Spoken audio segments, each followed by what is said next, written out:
Welcome to American Education FM, everybody. I'm Dr. Sean Brooks. Well, welcome back, everybody. Let me get right into it. I had a listener of the podcast send me a great deal of very interesting information over the course of the last few days, and it's greatly appreciated, and I just wanted to share it with the audience, and a little food for thought here, basically.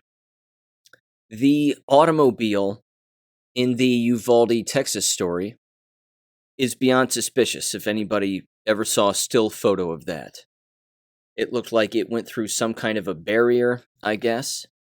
It looked like the wheels fell off, or the axle at the very least on the front end of this so-called pickup truck fell off, and it is a pickup truck. It's a gray Ford F-150, as it turns out. I know a lot of people out there have been saying it's a F-250, but what these people apparently weren't thinking about is that the license plate, of course, was still on the automobile, and you could zoom in on the license plate, and this particular individual looked up all the information. So here's what came back. The license plate number is FNK5522 out of the state of Texas, and that's that right there. The next thing is that it is, in fact, a Ford F-150. It's a 2008, and it is registered to the owner, Celia Gonzalez. Now, the VIN number for this automobile is 1FTRW 12W48F B68410. And again, it is registered to Uvalde, Texas. What is also interesting about this, however, are the names that are associated with this automobile. And even though the Celia Gonzalez lady is registered to it, there's also another name that appears to be registered to it also, which is a bit strange, and I hope I'm interpreting that correctly. But there's a Celia Martinez Gonzalez, 66 years old. And they have had residence in Houston, Uvalde, Nippa, if I'm saying that right, Knippa, Texas, and Uvalde again, all different zip codes. And then there's this Celia C. Gonzalez, 75 years old, and they have had addresses in Caldwell, Texas, Uvalde, Texas, and then four separate locations. Well, no, my apologies. Yeah, 4 separate zip codes in Idaho. Nampa and Caldwell being the specific locations. And then I thought, well, I'm going to look up these two particular individuals and see what I can find. Now, I don't trust the Daily Beast any further than I can throw them as a news outlet, but I came across this, and this was just from June 2nd.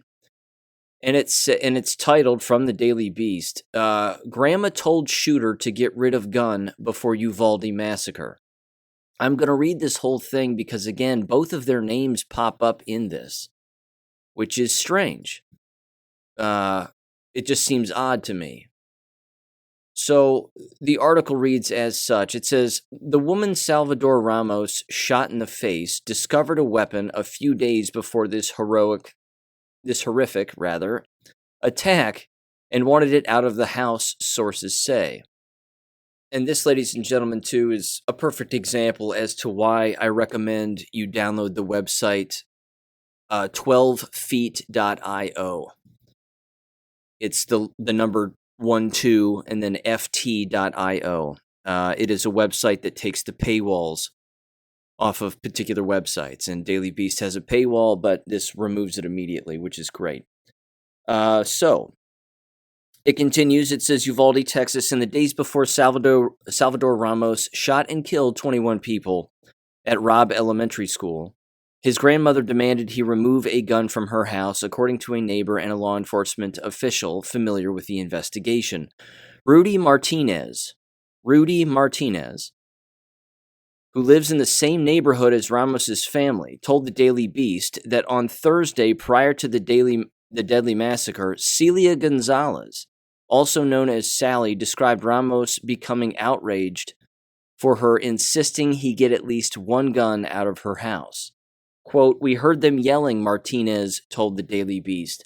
"I asked Sally why they were fighting about this time, or what they were fighting about this time, and she told me that her and her sister or someone had found out that Salvador had brought guns into her house. She didn't want them there." The mass murderer's aunt, Natalie Salazar, told authorities that the family had discovered a semi-automatic rifle in a duffel bag that day, May 19th, and told them he had to take it out of the house because his grandfather was a criminal, has a criminal record, and is not allowed to possess firearms according to the law enforcement source. Here we go where it gets more interesting. Again, with all these names, there's another twist in this story, or another lie, basically. The source believes that the weapon was a Smith & Wesson M&P 15, which is their version of their AR, that Ramos legally purchased on May 17th, one day after his 18th birthday. Salazar told authorities that Ramos left the residence following the grandmother's discovery, according to law enforcement source. All these sources, quote unquote. Funny. It says records show that Ramos acquired a second rifle, a Daniel Defense M4 V7, that Friday. He did not appear to have either rifle in his immediate possession when he returned to the home on Sunday, according to the law enforcement source. The shooting was carried out on Tuesday, May 24th. Celia Gonzalez, the grandmother, was ultimately shot in the face by Ramos and could not be reached for comment. Salazar declined to comment for this story, and attempts to reach her sister, the shooter's mother, Adriana Reyes, were unsuccessful. Martinez, the neighbor, said she could hear yelling and arguing coming from the direction of the Gonzalez's house on the Thursday morning prior to the massacre at Robb Elementary. It says, quote, "I didn't know what they were fighting about," Martinez told the Daily Beast. First of all, why are these people talking to the Daily Beast? That's suspicious because of again, the mainstream media can't find these people, let alone talk to them.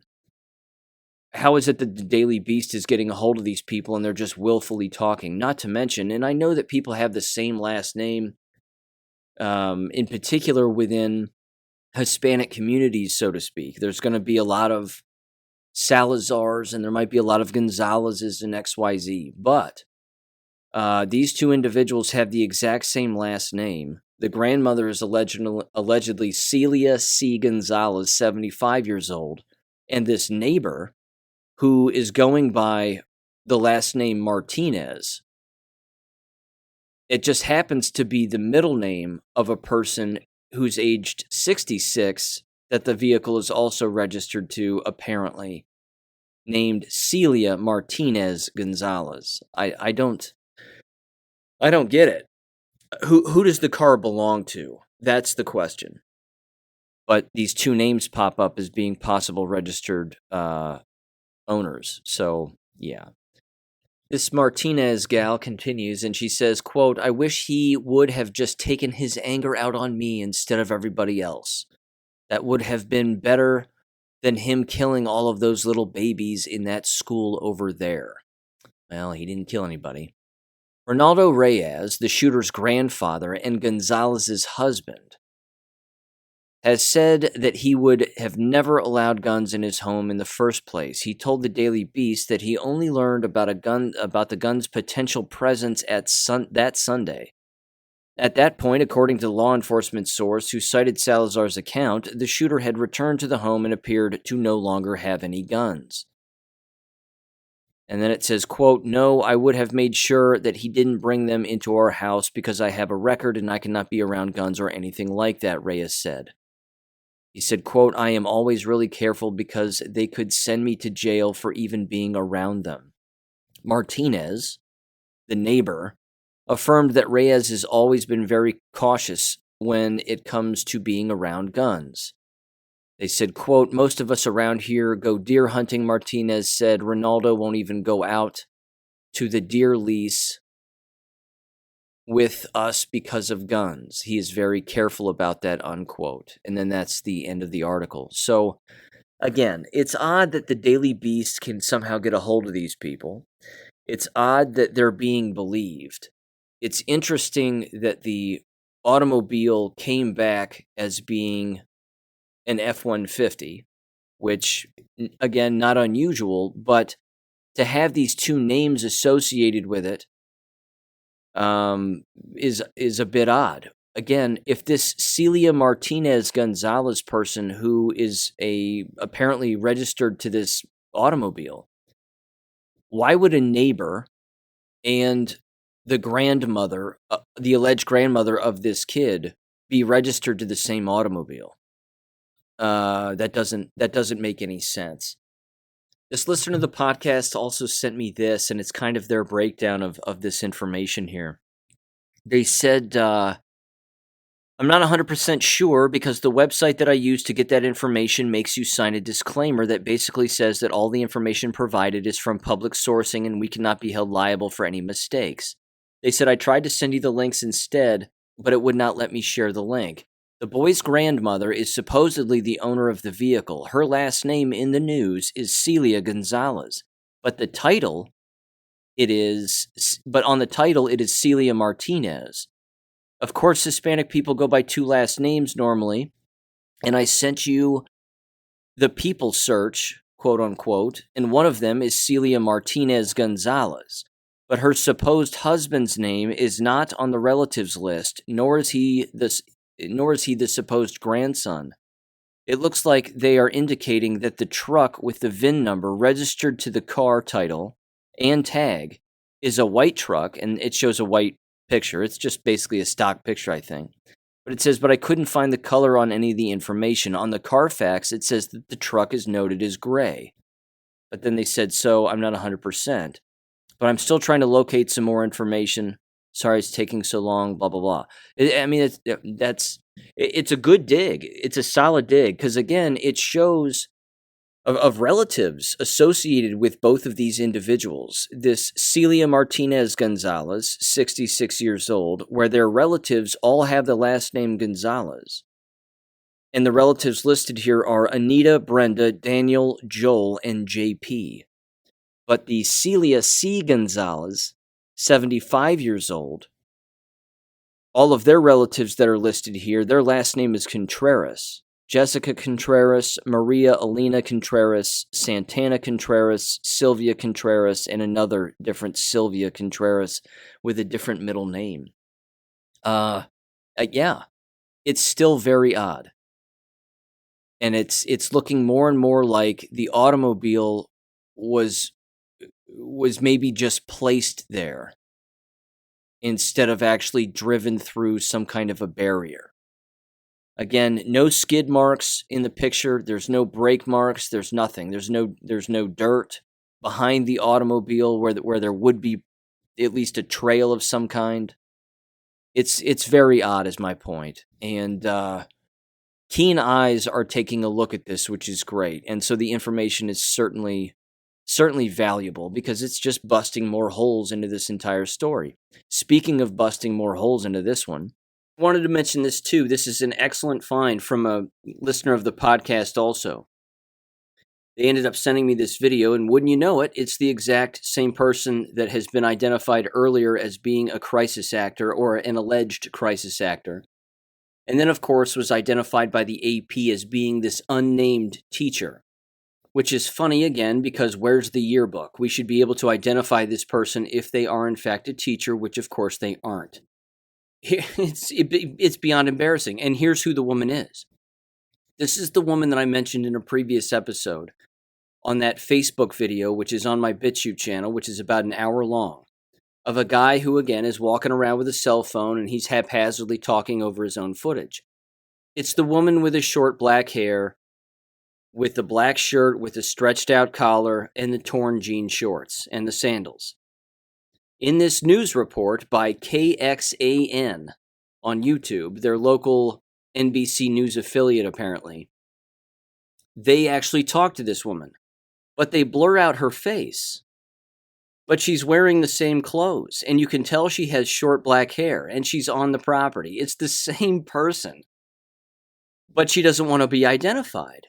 So again, they blur out her face, but it's pretty easy to figure out who it is because they don't even bother changing her voice. Again, it's beyond ridiculous.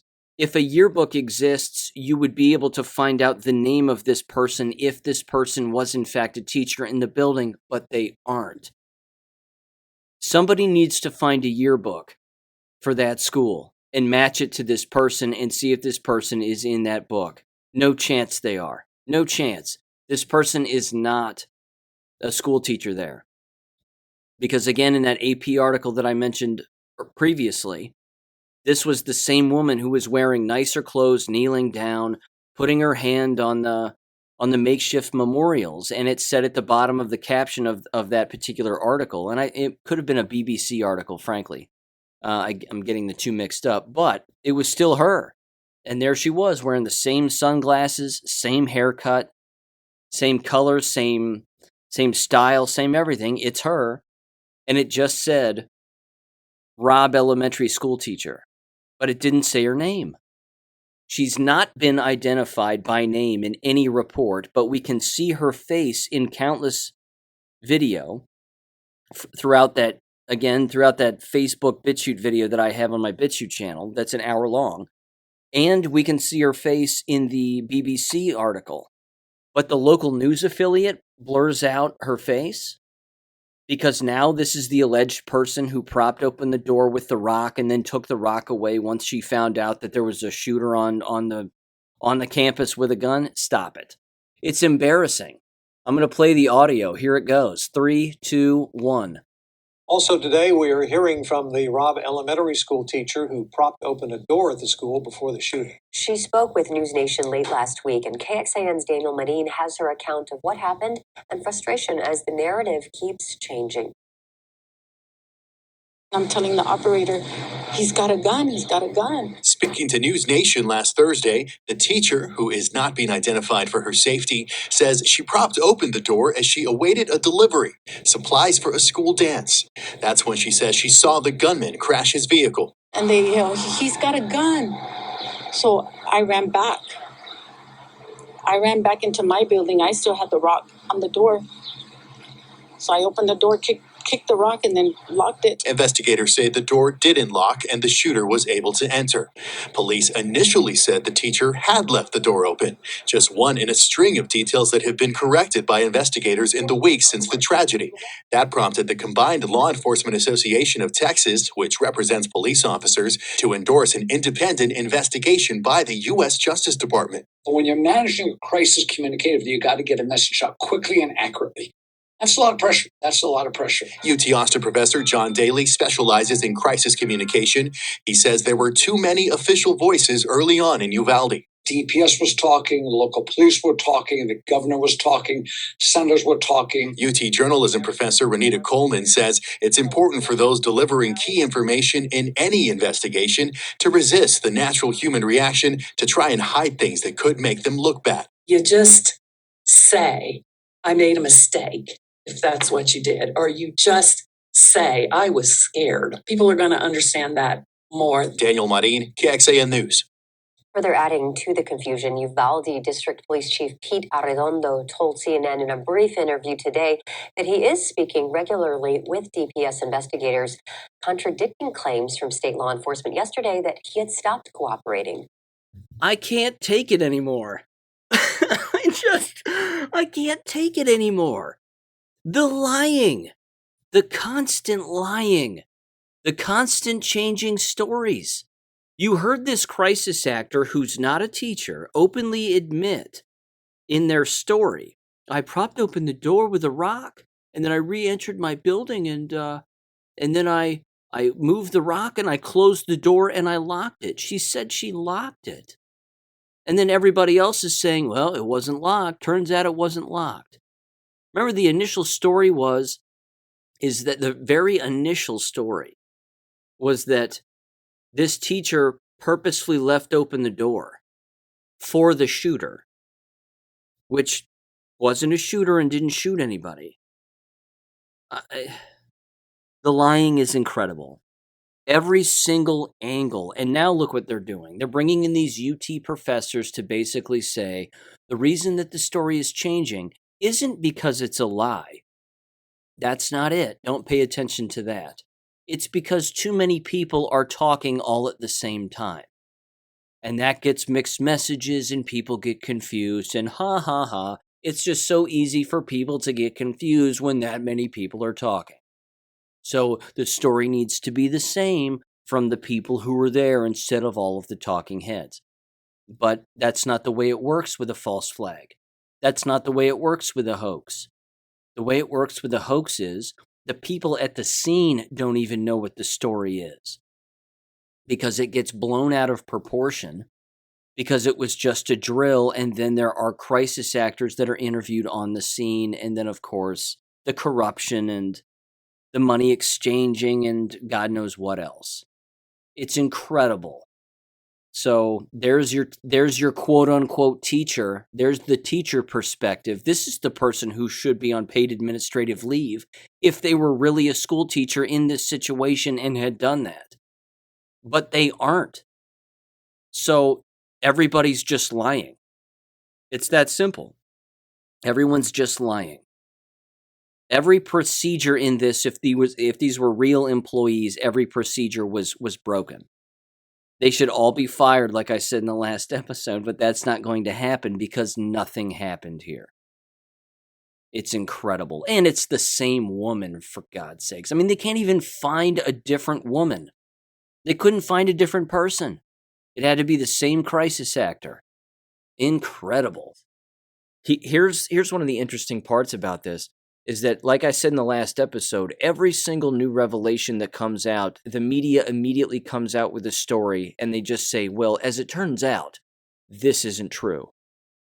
As it turns out, this isn't true. So all of these questions that are getting asked, all they're doing is quickly writing up a story to basically, I don't want to use the word debunk, but you know what I mean, to discredit us for asking these questions. But what they don't know is that they are actually discrediting themselves from the initial story that they once told, the second that all of this took place. And now investigators are looking into why the door did not lock. Give me a flippin' break. If these people had a key fob entry, which they most certainly would have, unless, of course, it was the kind of door that would always lock from the outside, but never lock from the inside, which would usually take a specialized key that a school teacher typically wouldn't have in their possession. A janitor would have that, a custodian, or a school administrator would be in possession of that key. And it's almost like an Allen wrench kind of key in some cases. But it wouldn't be unusual that a door with that kind of a lock might not shut all the way and ultimately lock on its own, which is, again, what they're typically designed to do.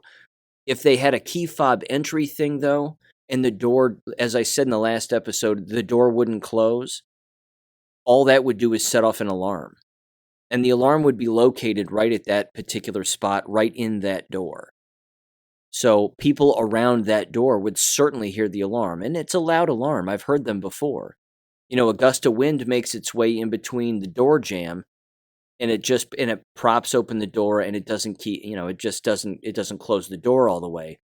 The same thing can happen in cases like this, but even so, it's just too suspicious because they've already gone back on their story. Where did the story come from? A teacher propped it open with a rock. To now, all of a sudden, the teacher's not guilty of any negligence of any kind because they heard a shooter was coming and they closed the door, but it turns out that the door didn't close all the way and it was an accident and whatever. I mean, this is a big accident. If you're trying to stick to your story, that's a relatively big accident. No one can stay on the same page here. And this is what happens when it's a drill. When it's this odd, it's beyond shady. Let me read this. This came from another listener of the podcast, and they sent the following, and it was a brief text thread here. They said that they that they are familiar with I'm saying that to sort of hide some identity here, but very familiar with an individual who has a husband who is apparently Border Patrol. And there's a text thread that reads like this. It says, quote, from the first person, "Dude, what are your thoughts on Uvalde? Fake like Sandy Hook? Question mark. And then the response, it was my gut reaction, and I think it was something like Sandy Hook. One of my husband's friends was there, and I was like, why? Has he answered you? There's too many WTF in this whole scenario." And they responded back and said, did he answer him? Yeah, way too many holes in the story. And then they responded and said, yes, said he had training, quote unquote. It was his station before the one he's at now. And then someone else, and then they replied back and said, I watched an hour-long thing on BitChute this morning. Some kids are coming out of the building, and this dude is like, it was a training. The kid was like, it's a training. The whole video is sketch. And then they responded, everything about it is sketchy. There's no doubt about it. And I went over again the procedures for such an event just don't match up with what is actually on the books for an event like this.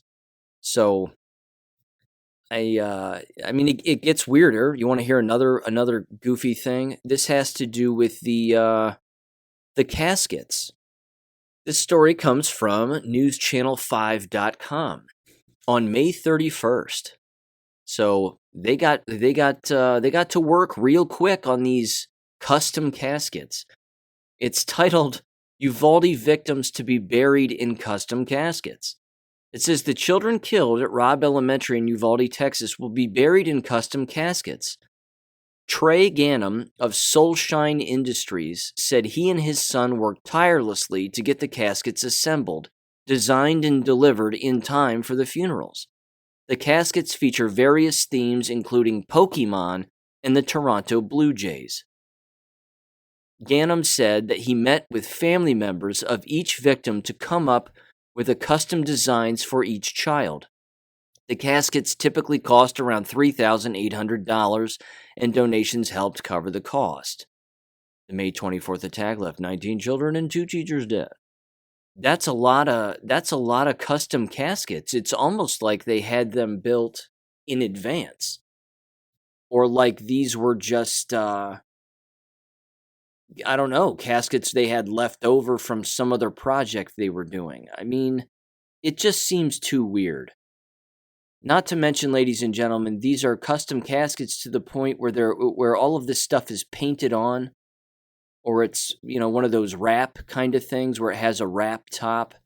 I don't know the timing to build such a thing, because I don't build such things, but to have the time to talk to every single family between May 24th, May 25th, all the way to May 31st, and have custom caskets built in the course of 6-7 days for all of these people, it seems odd to me. And again, it's very similar in the Sandy Hook hoax because they're all doing the same thing as parents and as students, quote unquote. If you recall in the Sandy hoax, they buried them all in the exact same place. Allegedly.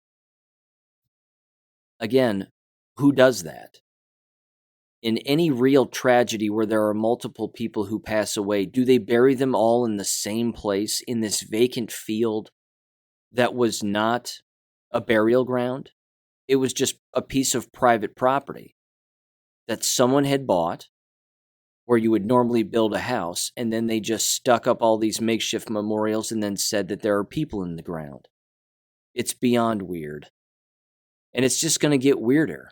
I'm not sure what else I could possibly add to this other than the fact, just to round this out, is that, again, in my estimation, this has child trafficking written all over it. We know of this story, and I meant to bring it up again certainly last week, because it was the beginning of last week, I believe, when I first heard about this. But There were apparently, again, Texas authorities found 70 missing children in West Texas alone. And this comes from breaking911.com, El Paso, Homeland Security Investigators, El Paso. The Texas Department of Public Safety, same organization, that's running some cover, apparently, or attempting to ask questions in Uvalde. And numerous other federal, state, and local agencies located and recovered 70 missing children as a part of a 3-week operation in West Texas. Operation Lost Souls ran from the end of April through mid-May in El Paso, Midland, and Ector, and Tom Green counties. The missing youth, many of them runaways, ranged in age from 10 to 17. The children recovered included victims of sex trafficking and physical and sexual abuse. The majority of the children were located in West Texas, but some were located in the Dallas-Fort Worth Metroplex as well as the state of Colorado. No way I'm going to get that name. And then Juarez, Mexico. The agencies provided victim services and counseling to the recovered children and families. Again, the timing is odd. I'm not saying that, I don't know what I'm saying. I would simply say this. People should never put it past these agencies to actually engage in child trafficking themselves.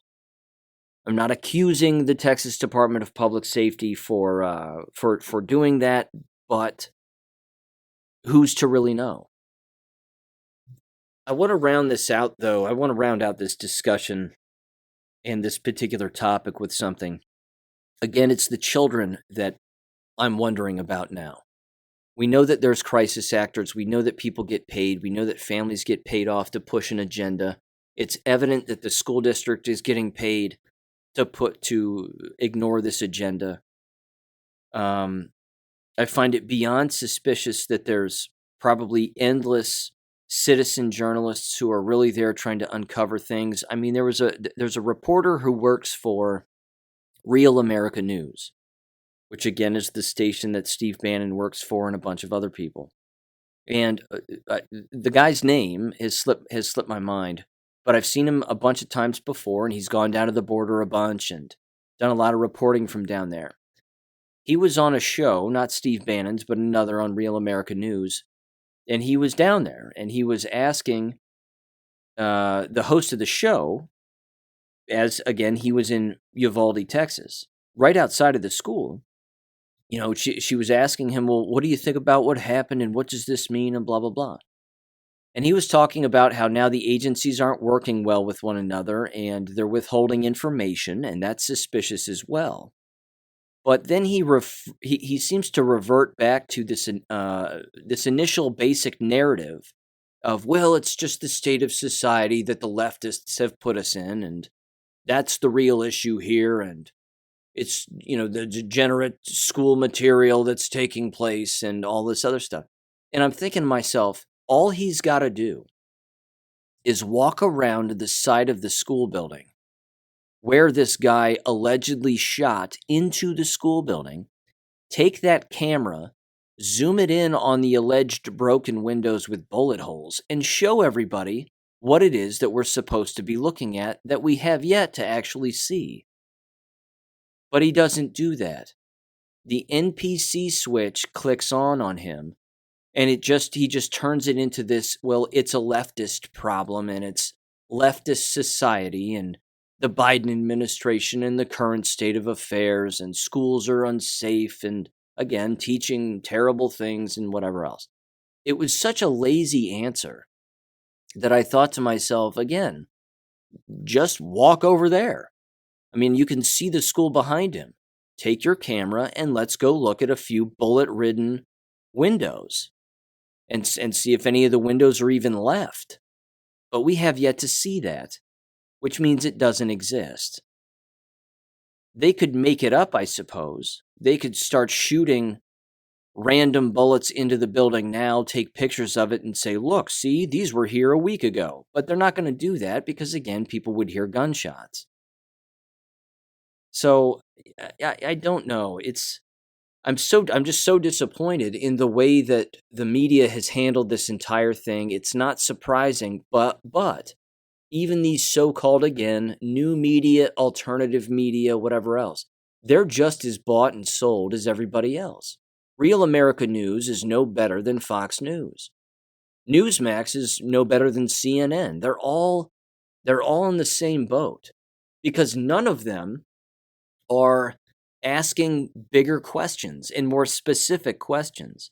The question that they're, of course, asking now is well, why aren't these law enforcement agencies working with one another? Are they trying to hide something? Well, yeah. If that's even true, I mean, if someone's not reached for comment, they immediately say, well, they're holding up the investigation. They're not cooperating. Maybe they didn't return a phone call. But then they, again, just blow it out of proportion and they try to make it something that it isn't, when in fact it's far more nefarious than they're even touching on. But the gun control debate, again, this continues to be the just false path that people are drugged down every single time that something like this happens. So let me give you a local example. You've heard me mention my sheriff, my sheriff. He's the sheriff in the county. What's interesting about Richard Jones is he's been quoted in the local newspapers as saying that before Sandy Hook, schools were in terrible shape and they weren't taking security seriously, and it was, I would have given them an F or a D grade. And now he says they probably would receive a C or a C minus when it comes to safety because we need more guns in school. We need more heavily armed teachers in school. I want to run through a scenario that I put out on Gab just the other day. And it's this. This discussion of having teachers have guns and walking around the building with guns or having them in their backpacks or XYZ. Having a responsible person have a gun, I don't have a problem with that whatsoever. The Second Amendment exists for a reason. I fully understand that. However, people have to understand that it's possible that there's some reverse psychology taking place here because these sheriffs believe these mass shootings actually happen. And the enemy knows that, which means the enemy knows what the response is going to be from these quote-unquote conservative sheriffs and these individuals that want teachers to have guns in school.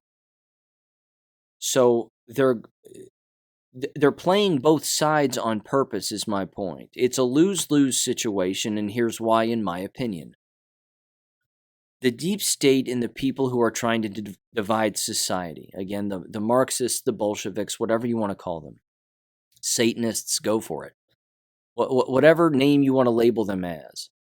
These are the same people that play out multiple scenarios in multiple angles, along with, again, responses from who they think is going to do what and when are they going to do it and what are they going to try. They want guns in school buildings legitimately. The deep state people want that. Now, why do they want that? Because it will legitimize an actual school shooting. Or, in my opinion, it will give them the opportunity to more frequently, I should say, legitimize a false flag shooting inside of a school building because they can use the excuse of gun possession in school by teachers as the reason to then take guns away from teachers. And then you have a disarmed, not just population, but you have a disarmed profession. That teachers aren't allowed to have guns. You can't carry. Are you a teacher? You can't have a gun. That's one angle.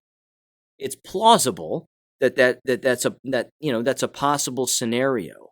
But the bigger point is just that I have no doubt that the deep state wants guns in schools on a legitimized basis so that they can carry out one of these humdingers just real quick and real easy. And they can even falsify it just like they do all the other ones.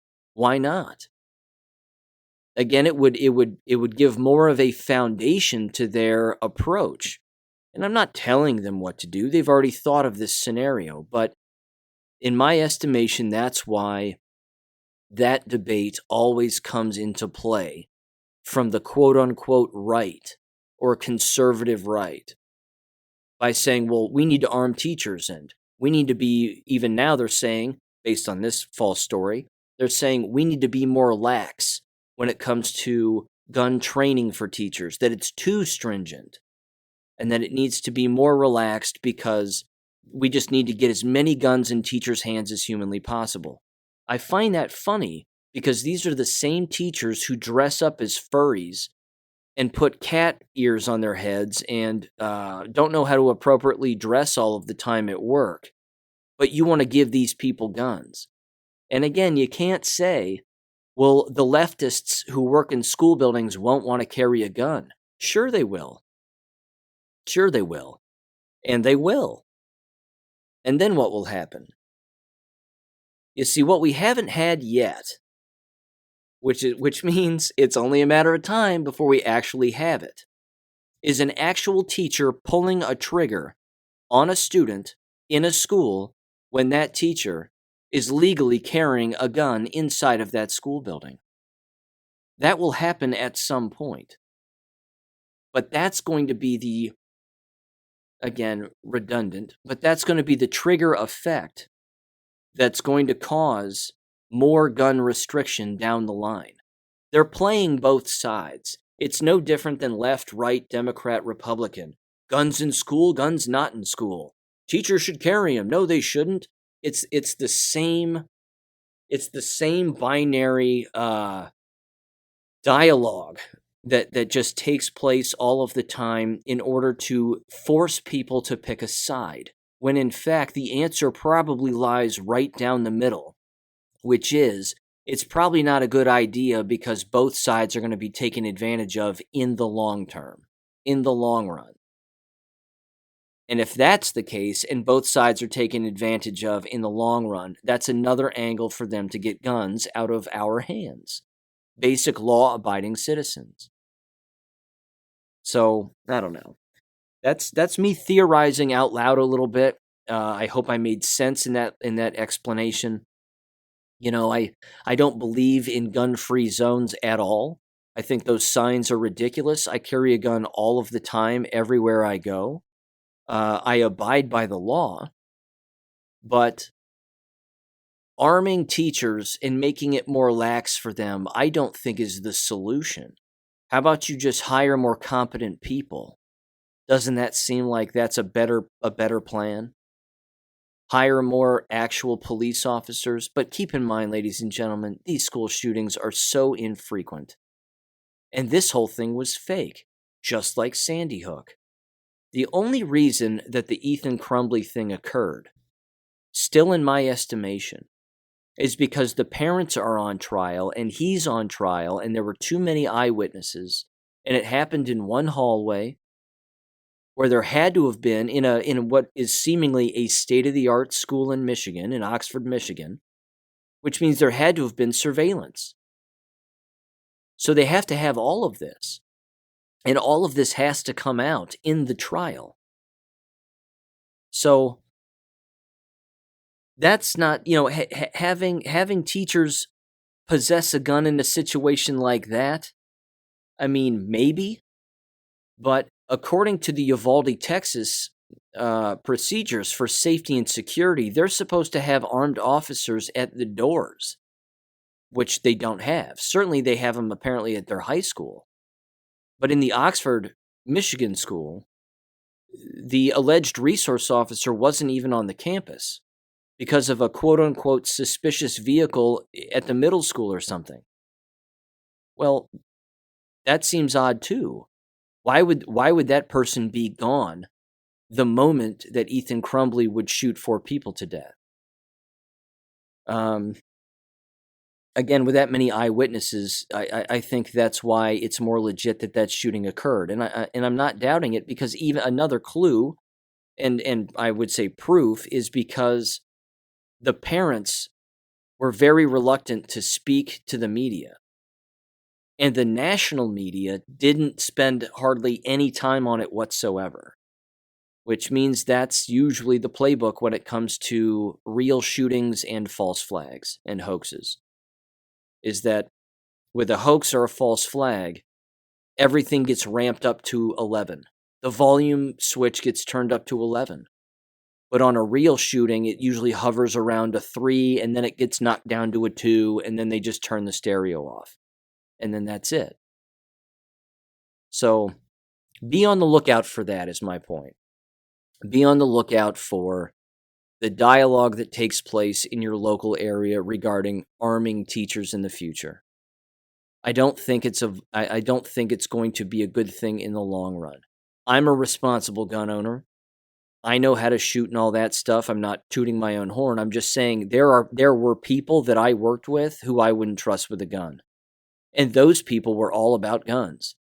And again, those are some of the dudes and women with itchy trigger fingers who are walking around the school going, "You know what? I just hate that kid. I just can't stand that kid." I mean, that's all it's going to take. All it's going to take is an unsettled teacher pulling a trigger for no reason, or flashing a gun, or holding it with their 2 fingers and going, "Oh, you want to lip off in my room?" And they wave it in the air. I mean, that kind of stuff should get them fired immediately. And it's possible that's already happened, but I don't see it. I don't see it ending well, is the point. I think it's a giant scheme. Okay, moving on now. Some jab-related news here. This comes from WCVB5, bostonsnewsleader.com. It's titled, "Here's Why Massachusetts Emergency Rooms Are Now at Record Capacity." And I believe I'm pronouncing this city correctly, but I'll at least give it a try. Weymouth, Massachusetts, I think. Emergency rooms in Massachusetts are more crowded than ever before, according to local doctors. Dr. Jason Tracy, chief of emergency medicine at South Shore Health in Weymouth, says volumes at his ER are the worst they've ever been. Interesting. It says, quote, "We have about 70 beds in our emergency department, and right now there's approximately 120 patients," Tracy said. Other Massachusetts hospitals, such as UMass Memorial Medical Center in Worcester and Tufts Medical Center in Boston, are seeing similar surges. Tracy said COVID-19 is just one of many factors playing a role in the high record emergency room capacities. It continues. It says, quote, "It's trauma, strokes, heart attacks, regular viral illnesses, pneumonia. It's pretty much everything, but it's just a larger volume that we normally see. Could it be because they have AIDS from the jabs?" It continues. It says hospital officials say that COVID-19 infections are continuing to reduce emergency room staffing, which is adding to wait times in the ER. Tracy said some patients who visit an emergency room could instead go to an urgent care center or see their primary care physician. Or they could just stop taking the jabs and take a lot of vitamins, minerals, ivermectin, hydroxy, the whole regiment. But, these poor people are stuck in the matrix and they have no idea what's going on. Including, I might add, these hospital managers. Not just the patients, it's the employees too, which is a recipe for disaster. And that's putting it mildly. It says, quote, "The emergency room really should be used for those conditions where time is of the essence," he said.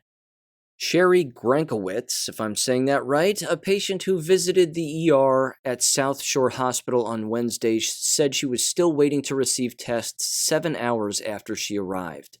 "I don't feel very good about it at all," she said. "It's very disconcerting. It's really disconcerting." Tracy and other doctors are unsure about when the long waits at hospital emergency rooms will subside. Quote, "We just don't know. So we are continually preparing for what's to come." I don't think they have any idea what is to come. They don't have a clue. Not a clue. A few other education stories, however, I do want to mention. There was this one regarding, I believe it was from last week, but this comes from westcooknews.com, and it's titled "OPRF to Implement Race-Based Grading System in the 2022-23 School Year," because again, at this point, why not? Oak Park and River Forest High School administrators require teachers next school year to adjust their classroom grading scales to account for the skin color or ethnicity of its students. School board members discussed the plan called Transformative Educational Professional Development and Grading, quote unquote, at a meeting on March 26th, presented by Assistant Superintendent for Student Learning, Lori Fiornza. I don't know. I'm gonna stop with this article here. This kind of stuff has to break the law.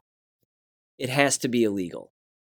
Changing grading practices because of skin color. It has to be. Some local lawyer has to intervene with this and say, you're done. You can't do this. And you're going to be sued to oblivion if you continue. It's absolutely outrageous that they're doing this. But this is the state of affairs of American K-12 education. And again, if people need more proof to leave, what's gone on over the last 2 weeks, which has theoretically been the last 2 weeks of the entire school year here, this year before summer, has been the worst.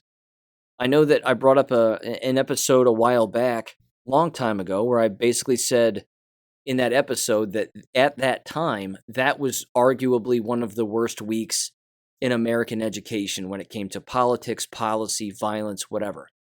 The last 2 weeks here of this school year have been, again, right up there as arguably some of the worst. And it's not because anybody was shot in a school. That didn't happen. It's just because all of this school policy and asinine school policy just seems to show up right at the end of a school year and hit everybody like a freight train. And so here's another one. This comes from justthenews.com. New Biden administration rule will tie federal education funding to LGBT mandates. The subtitle says, not using the preferred pronoun of an individual could also land schools and universities in legal trouble under the Title IX changes. Again, this has to be illegal. I believe it was in Wisconsin. I reported on this one a while back and brought this up. The students that were being charged with sexual discrimination or the teacher, whoever it was students, were suspended because they wouldn't use other students' preferred pronouns. Give me a break. I mean, talk about the entire environment of K-12 and higher education being nothing, absolutely nothing, but psychological warfare on a minor and a young adult all of the time. That's the environment. That's what it is. You send your children to these environments, you're sending them to the enemy. You send your children to these environments, you're sending them into the government meat grinder that's going to tell them things and teach them things and indoctrinate them into things that are not real. It's only a matter of time before it rubs off on even the quote-unquote most base students of all. And it's frankly just making them angry. I mean, the base students who know that this is all garbage are homeschooling right now, but the ones who are based and are still going to these environments, they're still being negatively impacted by this too. So, yeah. Again, the article says that change means that schools that accept any kind of funding, including students receiving FAFSA or Pell Grants, or students who receive federally subsidized school lunch funding, will be subject to the new Title IX LGBT interpretation. Again, this is going to lead to more programs. It's going to lead to more of the social emotional learning programs, diversity, equity, and inclusion. And again, the school districts are going to say, hey, look, we're doing it. We're doing it. We have all the paperwork, and look, here's the pictures we've taken, and here's the club that we have, and blah, blah, blah. Now send us money. They're criminal organizations, ladies and gentlemen. These places are criminal organizations. It then says that not using the preferred pronouns of an individual could also land schools and universities in legal trouble under the Title IX changes. Quote, a third change that is unspoken and won't appear in the new rule but will have implications. It will be essentially a muzzling of free speech for individuals who, for example, don't toe the party line on gender identity and will be forced to use an individual's preferred pronouns or be faced potentially with Title IX sex discrimination charges, Perry said. So it will not only require the adherence to these beliefs, it will force speech. It will compel speech in violation of the First Amendment. Well, then it's not law, because it violates the First Amendment. And then we have yet to even examine fully the parameters of how that is going to play out in the courtroom. Turns out, ladies and gentlemen, we already know how that's playing out in the courtroom.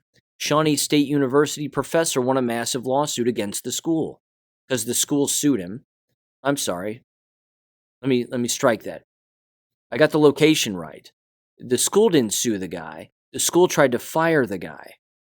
And then the professor sued the school for a violation of First Amendment rights, and he won. Why? Because he wouldn't use a student's preferred pronouns, quote unquote. This is already played out in the courtroom. There's already legal precedent for this. Again, I find it laughable, and I'm wondering again whether or not these kinds of stories are just brought up to grind people's gears and drive them further away from American K-12 schools on purpose, not because the story is real, but because the story is designed to get us out of these criminal organizations. And if that's the case, I'd say it's working. If that's the case, if one parent reads this and says, I'm not sending my child to that environment, then mission accomplished. That family has won. And if some white hats were behind a story like this and just pushing it out there to, again, just basically blow the whistle and shoot the flare into the sky and just say, hey, look, you need to leave these environments now. Here's another example of why you should leave. If people buy it and they believe it, and then great. If this is in fact real, it's just another example of how the Biden administration, fake administration of course, seeks to basically break the law and then defend their stance by saying that they're fine breaking the law. There is no clearer example than this when it comes to a violation of free speech. Again, the business of pronouns is even odd in a basic conversation. Who looks at a person and calls them he, she, them, they? I mean, no one does that. You call the person by their first name. And unless they change their name legally, on the roster of names that a college professor, university professor, or K-12 teacher has, it's going to have their birth name on that roster and on that roll sheet. Unless, of course, the parent is a whack job and the parent who enrolls their kid says that they want their son to be known as Mr. Care Bear or some other dumb name, and then they end up actually typing that into the system. But see, you can't even do that as a secretary within a school building because the name has to be the legal name of the individual because it has to be able to be tied to a police department where there are fingerprints on the record of said students or something like that. Legal proof that the student is in fact a real human being is my point. So, I mean, you can't have a bunch of cops running around a town saying we're looking for a missing child and they go by Mr. Care Bear. Can we please put out an Amber Alert for a Mr. Care Bear and see who shows up? I mean, the goofballs that would show up would be really scary, but you can't do that. You can't do that in any kind of a situation where they claim that security is their top priority. And this right here should prove to everybody that they aren't thinking. What I just explained is an angle that they're not thinking about in all of this, which again, it makes me wonder whether or not it's even real. I think it's funny.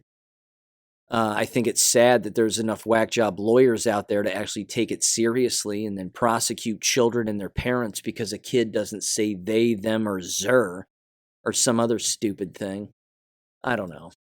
It's just weird. It's getting hot outside, I think, and the heat is getting to people already. Didn't take long. It's only June. So, go figure. So there you go, ladies and gentlemen. It's been a hell of a 2 weeks, is it not? A lot of information. I want to thank everybody for contributing, sending me information. The comments in the comment sections have been awesome of the BitChute channel, and again, I've been getting a lot of cool compliments, and I really appreciate it. Again, you're the reason I do this, because I know that you're out there, and I know that you're listening to this, and we're not alone. And I know that, again, if you listen to even one episode and you say, you know what, I knew it. And what he said, I knew it. And yeah, there you go. If that's all it takes, then that works for me. And yeah, because we're not alone. And that's the best part. That's the best part about all this.